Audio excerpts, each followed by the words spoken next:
Hi అండి. ఈ వీడియోలో నేనైతే అసలు శ్రీరామనవమి విశిష్టత ఏమిటి, ఆ రోజు అసలు మనం ఏం చేయాలనే దాని గురించి చెప్పబోతున్నానండి. Welcome back to my channel Godavari అమ్మాయి హైదరాబాద్లో సత్య.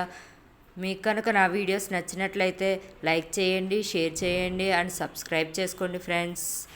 అసలు శ్రీరామనవమి అంటే మనకి సంవత్సరంలో ఎప్పుడు వచ్చిందంటే 17వ తారీఖు 4వ నెల 2024 సంవత్సరంలో అయితే వచ్చిందండి. ఆ రోజునైతే చైత్రమాసం శుక్లపక్ష నవమి బుధవారం శ్రీరామనవమిని అయితే మనం జరుపుకుంటామండి.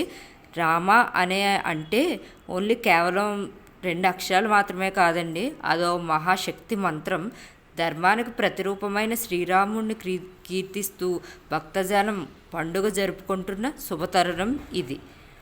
త్రేతాయుగంలో శ్రీ మహావిష్ణువు ధర్మస్థాపన కోసం శ్రీరాముడుగా అవతరించిన దినమే చైత్ర శుక్ల పక్ష నవమి శ్రీరామనవమి. ఈ రోజున ప్రధానంగా 3 ఘట్టాలు అయితే నిర్వహిస్తారండి. అవి ఏంటంటే శ్రీరాముడి జననం ఒకటి, సీతారాముల కళ్యాణం ఒకటి, శ్రీరామ పట్టాభిషేకం ఒకటి. మాసముల్లో మొదటి మాసం చైత్రమాసం.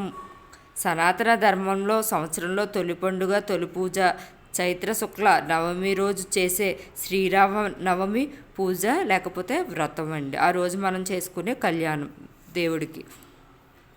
శ్రీరామనవమి రోజున అసలు మనం ఏం చేయాలి అంటే, శ్రీరామనవమి రోజున ప్రతి ఒక్కరూ సూర్యోదయానికి ముందే నిద్రలేచి తలస్నానం ఆచరించాలి. ఇంటిని తోరణాలతో అలంకరించాలి. శ్రీరామచంద్రమూర్తికి ఇష్టమైన వడపప్పు పానకాన్ని నైవేద్యంగా పెట్టి పూజ అనంతరం భక్తి శ్రద్ధలతో స్వీకరించాలి.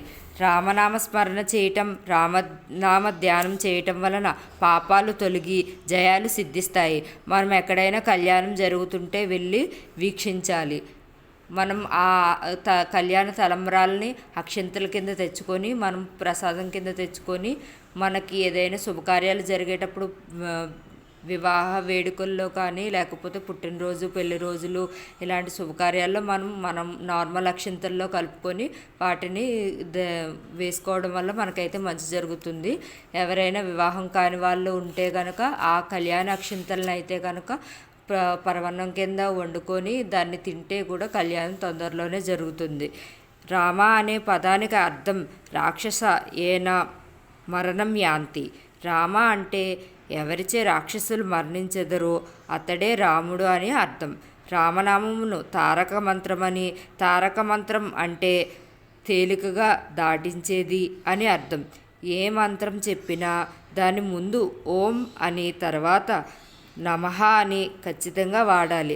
కానీ రామనామానికి అలా అవసరం లేదు.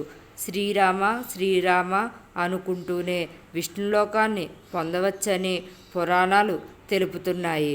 పూర్వం శివుడు పార్వతీదేవికి శ్రీరామ నామ గొప్పతనాన్ని తెలియచేస్తూ శ్రీరామ రామ రామేతి రమే రామే మనోరమే సహస్రనామ తత్తుల్యం రామనామ వరాననే అనే శ్లోకాన్ని పార్వతీదేవికి తెలియచేశారు. విష్ణు సహస్రనామం పారాయణం తర్వాత ఈ శ్లోకంతోనే దాన్ని ముగిస్తారు. శ్రీరామ శ్రీరామ శ్రీరామ అని 3 సార్లు అంటే ఇందులోనే 1000 నామాలు ఉన్నాయని, సకల దేవతలు ఇందులోనే ఉన్నారని శివుడు పార్వతీదేవికి తెలియజేసినట్లు పురాణాలు చెబుతున్నాయి. కనుక ఈ రోజున మనం అందరూ శ్రీరాముడిని అయితే పూజించాలి. పానకాన్ని వడపప్పుని అయితే ప్రసాదం కింద స్వీకరించాలి.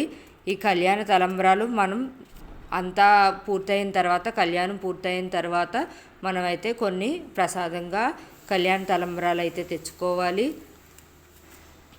ఇంకేంటంటే ఈ రోజునంతా మనం శ్రీరామ శ్రీరామ అనే మంత్రాన్ని కానీ లేకపోతే శ్రీరామ రామ రామేతి రమే రామే మనోరమే సహస్రనామ తత్తుల్యం రామనామ వరాననే అనే శ్లోకాన్ని కానీ లేదంటే శ్రీరామ జయరామ శ్రీరామ జయరామ అనుకుంటూ కానీ మనమైతే ఈరోజు మొత్తాన్ని అయితే గడపాలండి.